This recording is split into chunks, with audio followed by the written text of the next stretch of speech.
स्वागत है आपका अपना चैनल एचएससी मित्रा में। तो आज हम बात कर लेंगे भारत के सबसे बड़े और सबसे चुनौतीपूर्ण infrastructure project bullet train project की सेफ्टी पर, यानी advance level safety in bullet train project construction के बारे में बात करेंगे। यानी हाई स्पीड रेल कंस्ट्रक्शन में सेफ्टी सिर्फ रिक्वायरमेंट नहीं बल्कि जीवन की गारंटी है। तो चलिए जानते हैं इस प्रोजेक्ट में कौन कौन सी एडवांस लेवल सेफ्टी प्रैक्टिसेस अपनाई जाती है, उसके बारे में आज हम बात करेंगे। तो हम स्टार्ट करते हैं, तो आप इस वीडियो में अंत तक बने रहें। तो high rise and heavy structural work safety, यानी कि बुलेट ट्रेन वायडक्ट्स और एलिवेटेड स्ट्रक्चर्स 30 से 40 मीटर ऊंचाई तक बनाए जाते हैं। फॉल प्रोटेक्शन सिस्टम, हर वर्कर को full body harness plus double lanyard plus lifeline से अटैच होना जरूरी है। Edge protection, guard rails, safety nets, toe boards हर एलिवेटेड वर्क जोन पर होना चाहिए। हेवी प्रीकास्ट सेगमेंट्स को लंच करते वक्त हमेशा लोड चार्ट और लिफ्टिंग प्लान फॉलो करना चाहिए।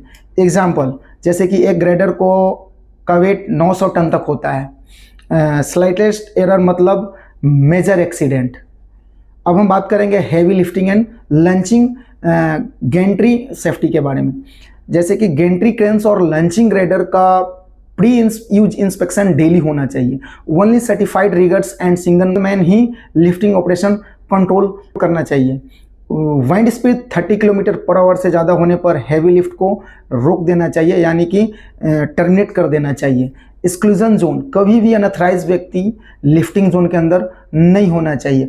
अगर हम कोई लोड उठाते हैं और उसके नीचे कोई सस्पेंडेड लोड के नीचे कोई भी पर्सन को नहीं रहना चाहिए।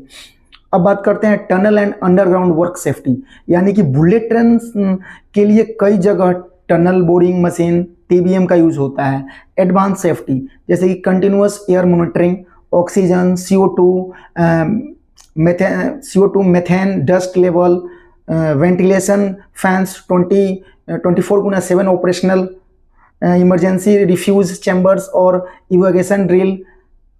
तो केवल ट्रेंड और मेडिकली फिट वर्कर्स को अंडरग्राउंड असाइनमेंट में होना चाहिए। अब बात करते हैं electrical and track laying safety, यानी कि हाई स्पीड रेल में 25 किलोवोल्ट वेची ओवरलेड इक्विपमेंट्स यूज होते हैं। Advance safety protocols, work permit system यानी लोटो यानी लॉकआउट टैग आउट कंपलसरी है। पावर लाइन्स नियर वर्क यानी मिनिमम क्लियरेंस मेंटेन करना। ट्रैक लेइंग मशीन्स और वेल्डिंग इक्विपमेंट के लिए अर्थिंग ग्राउंडिंग सिस्टम। याद रखिए 25,000 वोल्ट्स का शॉक का मतलब डेथ विद इन सेकेंड्स। अब हम बात करते हैं traffic and SIMOPS, simultaneous operation safety, यानी bullet train construction urban and highway crossing से जुड़ा है। सिमॉप सेफ्टी यानी multiple agencies, civil, electrical, track, signalling एक ही जगह पर काम करती है। तो clear communication, joint risk assessment और परमिट टू वर्क सिस्टम जरूरी है, बहुत जरूरी है। पब्लिक सेफ्टी यानी बैरिकेडिंग, साइनेज, फ्लैगमैन और ट्रैफिक डाइवर्जन सिस्टम हमेशा होना चाहिए, एक्टिव होना चाहिए। अब हम बात करते हैं advance monitoring and technology in safety के बारे में, यानी ड्रोन सर्वेलेंस से स्कैफोल्डिंग, गेंट्री और वर्क एट हाइट इंस्पेक्शन करना। IoT डिवाइस, वर्कर्स के हेलमेट्स पर सेंसर जो फॉल डिटेक्शन और विटल साइंस मॉनिटर करते हैं। AI बेस्ड CCTV मॉनिटरिंग, यानी अनसेफ एक्ट तुरंत डिटेक्ट करने के लिए होना चाहिए। डिजिटल सेफ्टी पासपोर्ट सिस्टम, यानी हर वर्कर की ट्रेनिंग और फिटनेस रिकॉर्ड होना चाहिए। अब हम बात करेंगे इमरजेंसी प्रिपरेशंस के बारे में। हर साइट पर इमरजेंसी रिस्पॉन्स टीम और एम्बुलेंस 24/7 अवेलेबल होना चाहिए। मॉक ड्रिल्स यानी fire, collapse, electrocution, tunnel rescue के लिए, मतलब ये सब हर जगह कंस्ट्रक्शन साइट पे होता है और ये होना ही चाहिए।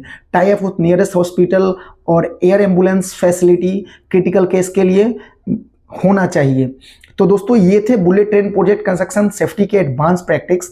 तो ये प्रोजेक्ट न केवल भारत की स्पीड और टेक्नोलॉजी बढ़ा रहा है बल्कि सेफ्टी स्टैंडर्ड्स को भी एक नए लेवल तक ले जा रहा है। अगर आपको ये वीडियो इन्फॉर्मेटिव लगे तो इसे लाइक और शेयर और चैनल को सब्सक्राइब करें। याद रखिए स्पीड से भी ज़्यादा इंपॉर्टेंट है सेफ्टी। तो आज के लिए इतना ही, धन्यवाद।